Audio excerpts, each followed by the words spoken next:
La lune. Que voit-on dans le ciel par une nuit sans nuages? Des étoiles, ce sont des soleils très lointains. Plus près de nous se trouve la lune. On dit que la lune est le satellite de la Terre. Elle tourne autour de notre planète en 27 jours et 8 heures. Elle est 4 fois plus petite que la Terre. La Terre n'est pas la seule à posséder une lune. Autour de Jupiter, la plus grosse planète du système solaire, tournent plus de 60 lunes. Certains sont minuscules, mais 4 d'entre elles sont très grandes. La Voie s'est vue au télescope. Les taches sombres sont d'immenses plaines de roches volcaniques. On les appelle mers, même s'il n'y a pas d'eau. Les zones claires correspondent à des cratères et des montagnes. On les appelle continents. Les astronomes leur ont donné de jolis noms. La lune brille.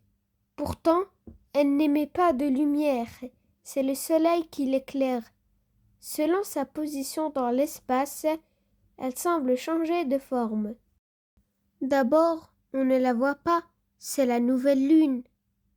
Puis on voit un croissant. Quand elle est tout entière éclairée, c'est la pleine lune, un quartier. Parfois, le soleil, la lune et la terre sont parfaitement alignés. Ce phénomène rare s'appelle une éclipse de soleil. Regarde bien, la lune projette son ombre sur la terre. Les gens qui se trouvent dans la zone de l'éclipse ne voient plus le soleil. Il est caché derrière la lune. Pour l'observer sans abîmer les yeux, il faut porter des lunettes spéciales.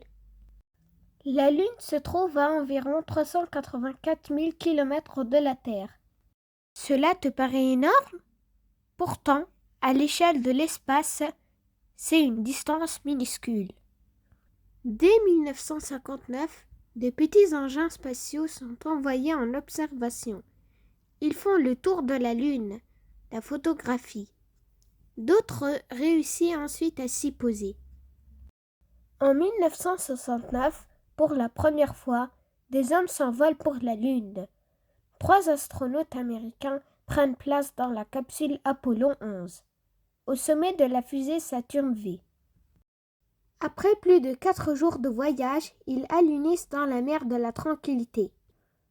Neil Armstrong est le premier homme à marcher sur la Lune.